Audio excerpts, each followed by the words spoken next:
It was time. The troops of the Absolute Evil had driven the Alliance back to their capital, King's Ending. The time for the final battle had arrived. Prepare to destroy the Alliance, and with it, all good in the land once and for all. Once upon a time there was a kingdom full of flowers and rainbows, where the sun shone all the time and there was loads of that goody-goody, lovey-dovey good people stuff going on. There, the alliance of abominably good people lived in unearned wealth and prosperity. But there was a path leading to a different place there. At the end of this path was a rock. There was a cave carved in this rock in which the Absolute Evil lived. It wasn't a grubby, damp cave smelling of muck and mildew, but a deep, dark dungeon, so dark that even darkness itself was afraid of it. It was home to numerous innocent monsters who enjoyed a happy, contented existence, living in complete harmony with their environment. But time and again, the sickening, sweet-smelling good visited this underworld in search of treasure and experience points. Many monsters found this to be the death of them, but much worse, the Absolute Evil's treasures were being stolen. One day, just as a few more heroes had finished plundering its dungeon, the Absolute Evil decided it had had enough, and decided to do something new, something quite monstrous. Go to the surface. The Alliance tried to resist, but the approaching horde just flowed over them like an angry wave of axes, teeth, and bad breath. After numerous unrelenting battles, the Absolute Evil finally stood before the Alliance's capital, King's Ending.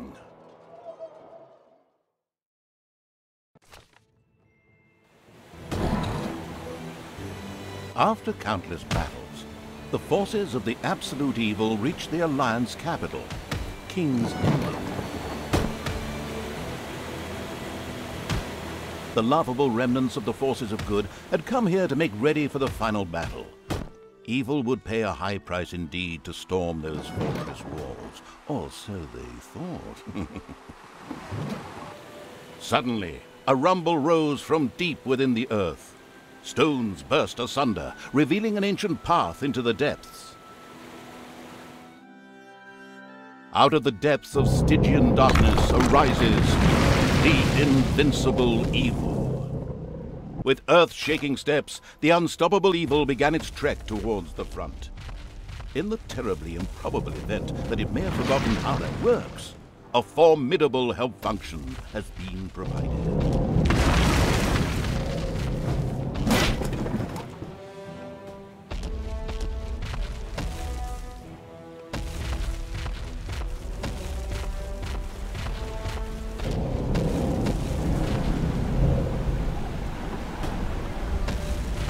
Even the forest could not withstand the aura of the ultimate evil, and beat an instant retreat.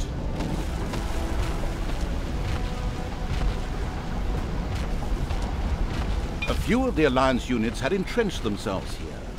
A determined Absolute Evil marched towards them in order to strike them down with its mighty weapon.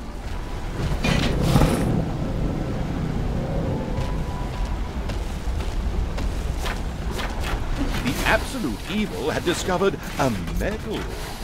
These legendary awards ensured a creature could be made even more powerful. Only one downside: the creature could only wear one. Eyes ablaze with greed, the insidious evil gazed upon the blood-drenched battlefield.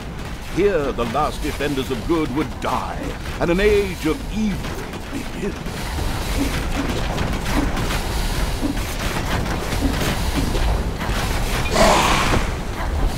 Projectiles from the Alliance's catapults darkened the sky, but the Horde's fighting skills were at their best in darkness, if they survived.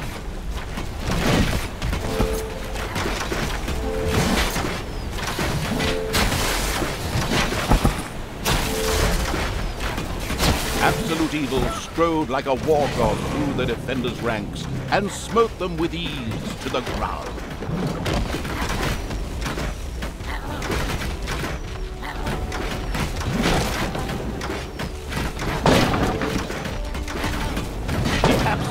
evil destroyed the defenders' camp in the east with the greatest of ease. Now, only one tiny camp offers any resistance to the absurdly evil evil. They won't be able to hold out for much longer.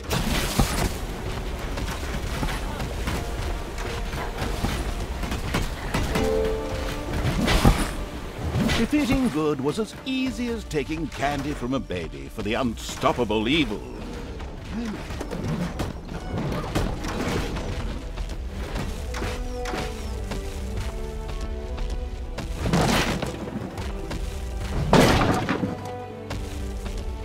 The absolute evil destroyed the defenders' camp in the west with the greatest of ease. The defenders in front of the city had been beaten to a pulp and defeated. Now the time had come to attack King's Ending. The final battle beckoned. The city gate was firmly barricaded by the Alliance's archers, but the absolute evil would not allow itself to be held up by such a ridiculous impediment. So, go get them! Destroy them now! Oh yes, sorry, stay in character. The absolute evil used its all-powerful magic to eliminate the archers and open the gate to the city. Using its legend of, wait for it, dairy powers, the absolute evil destroyed the impediment with ease and simultaneously eliminated a whole group of defenders. The road to the capital was now clear. The absolute evil did not hesitate for even 1 nanosecond. The insidious evil entered King's Ending. A small, pitiful group of defenders stood in front. Suddenly, the doors of several houses in the city opened, and with a loud roar, defenders bore down on the rather surprised evil. An ambush. And then suddenly, the absolute evil hit the ground. The day was saved, and good had triumphed. The Alliance lived happily ever after, whilst the defeated forces of evil had to eke out the remainder of their miserable existence underground.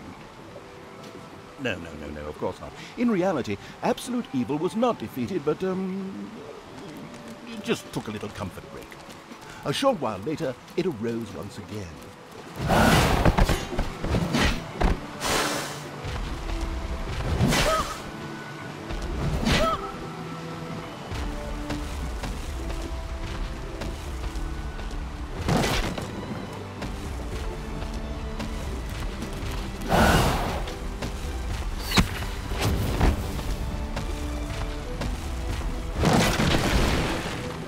The invincible evil had crushed the defenders.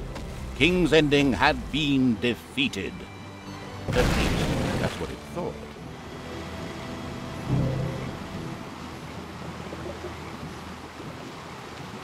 Suddenly, the final heroes of the Alliance emerged from nowhere. Another ambush? Now, this was becoming very boring. But wait, this time it was different. Instead, the heroes raised their hands and started singing an incomprehensible chant. A magical ritual? This does not bode well. Well, actually, it bode the arrival of good things, great things, unless you happen to be the absolute evil. Somewhere in the depths of the dungeon, the ultimate evil awoke. It did not know what had happened, nor why it had awoken, but it longed for revenge. The last remaining heroes of the country joined forces and cast a powerful banishment spell. The absolute evil disappeared from sight with a threatening gesture, and a faint whispered, "I'll be back," could be heard coming from its lips. The absolute evil had been banished, and its essence shattered into several pieces. Its reign of terror had ended. The good people of the overworld rejoiced, and an era of peace began for the Alliance. The evil creatures were driven back into the underground, doomed to serve as cannon fodder for pleasure-seeking adventurers. Meanwhile, secreted away in the world's most inaccessible places, the last remains of the absolute evil were resting, never again to see the light of the overworld. Until today, that is. Somewhere deep under the earth, the ultimate evil awoke.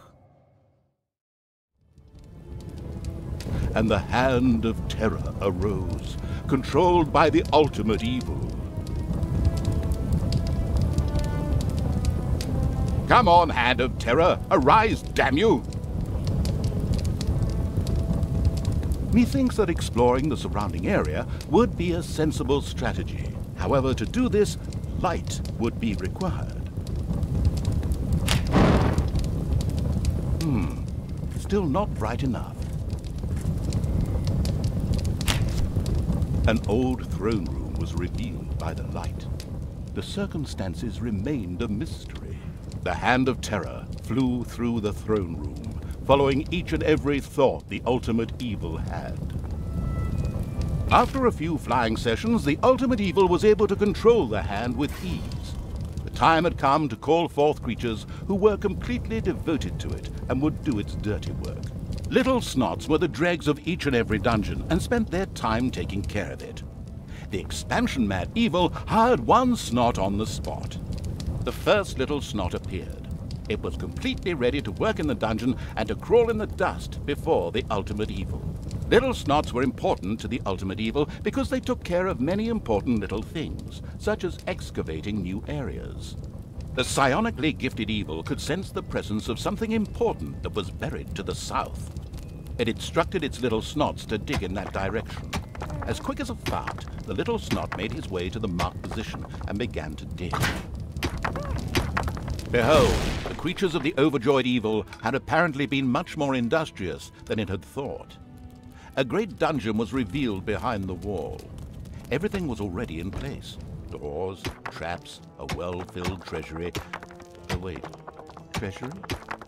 And where, if you please, is this treasury? Oh well, one can't expect too much of these mindless little Snots. First of all, some gold had to be dug out to make space for a treasury to be created. The Hand of Terror swiftly marked a few small gold veins so that the Little Snots could excavate them. As soon as the gold vein was selected, a Little Snot immediately set out to mine valuable gold for the greedy evil.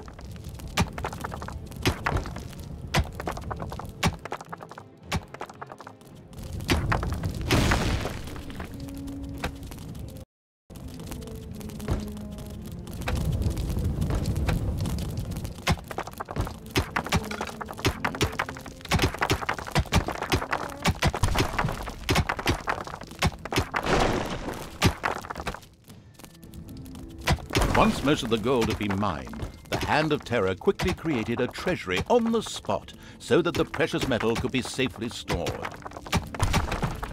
The clever evil mastered this task with flying colors. From now on, Little Snots could use the treasury to store mined gold. It was then at the greedy evil's disposal whenever more rooms needed to be built or new creatures recruited. Little Snots were all well and good, but were too weak and cowardly to defend the dungeon. Since it was not able to defend itself, the ultimate evil would have to hire some orcs. But they would require food, liquid food, well, beer to be precise. So the next important thing to build was a brewery, and that would require some space to be created. The ultimate evil had the feeling that its servants were not really putting their backs into the work. Might a hearty slap from the Hand of Terror change that? The sadistic evil encouraged its creature to work a little faster, with a friendly but not at all gentle slap.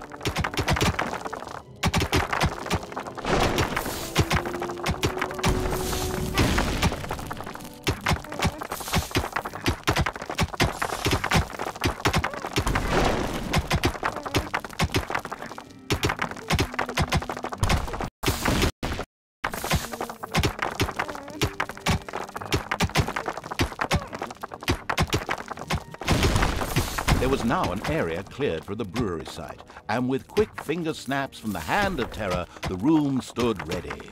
Excellent. But the recently built brewery lacked a brewing copper. With a sigh of resignation, the overworked evil set about taking care of that too. The hard-working evil effortlessly built a brewing copper so that delicious beer could be brewed as soon as possible. One of the Little Snots started working on the brewing copper.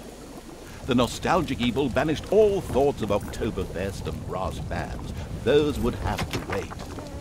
More important tasks had to be completed first. Both beer and gold were now available in the dungeon.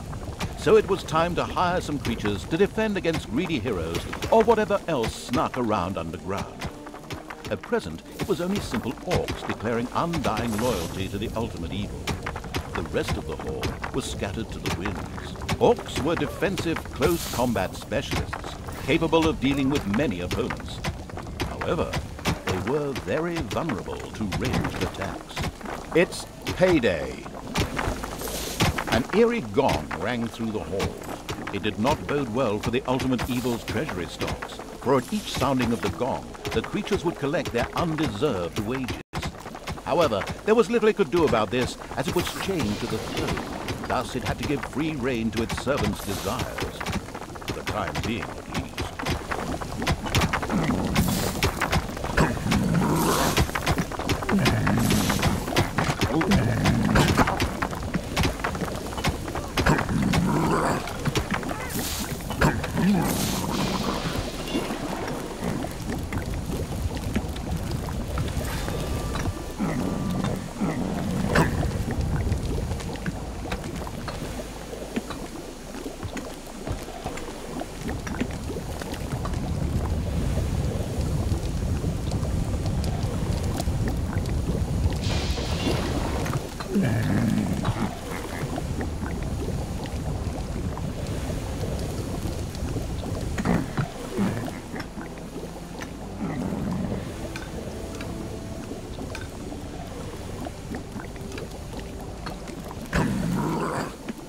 Suddenly, one of the repellent evil's servants became very thirsty. This was typical of a troop member of the unanonymous alcoholics known as the Horde. The Dipso made his way to the nearest brewery to quench his thirst. A thirsty orc arrived at the brewery. Eager and slavering, he started demolishing the alcohol-hoarding evil's stock of beer.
Nameless evil's creatures came upon a spider's nest during their search for an entrance to the overworld. It would take more than one orc to smoke that out. The abysmal evil used the Hand of Terror to grab several of the creatures that were still completely inexperienced at fighting and threw them onto the spider's nest.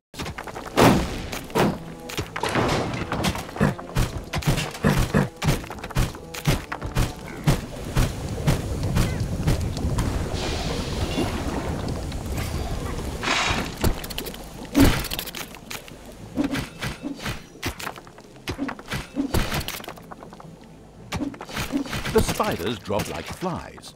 The strategically well-versed evil patted itself on the back, proud that it had led its troops into battle with such aplomb. And by led, I just simply mean chucking them at the enemy. The basics of a dungeon were now in place. However, the brewery was puny and didn't really have room to store beer barrels in, and the treasury was also anything but impressive in size. Quickly, the expansion-hungry evil set out to enlarge its dungeon.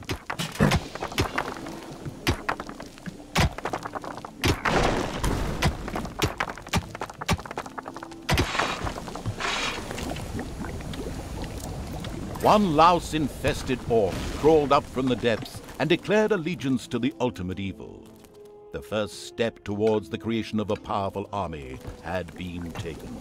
The dungeon of the expansion-mad evil grew and prospered, but unfortunately, it had reached the maximum possible population it could currently manage. Now a creature would have to be thrown into the bottomless pit before any others could be brought in. The evil has awoken, but its brothers are still asleep. Huh? What on earth was that? That's not in my script. What a weirdo. No matter. We'd better get back to concentrating on the dungeon. The profound evil had had enough of dungeon sightseeing and now wanted to move to the surface to try a dish that is best served cold. Revenge. Some Alliance members were bound to be guarding the entrance to the overworld. A fine appetizer for a vengeful evil. A huge monstrosity loomed out of the darkness on 8 legs. This dungeon's human guards had been ancient history for a long while. Now it was home to a huge spider and her brood. Would Sam and Frodo escape it and continue their journey to Mount Doom, or was this the end of the ring bearer? Hang on a minute, that's not the right text. Where were we? Oh yes, a huge spider, henceforth called the Spider Queen. It would be necessary to eliminate the Spider Queen before the Horde could reach the surface. The Spider Queen sent forth a wave of her children. The vile perversion, once called the Spider Queen, had nothing more with which she could fight the Horde. Later, the sensitive evil would have her innards made into a lava lamp. The way to the surface was open. Now it was time to put those vengeance plans into practice. The vile evil wanted to take this opportunity to utter a really sinister laugh. But unfortunately, its physical state made this unviable. Instead, it asked the narrator to do a bit of sinister laughter on its behalf. Oh well, here goes. Deep breath.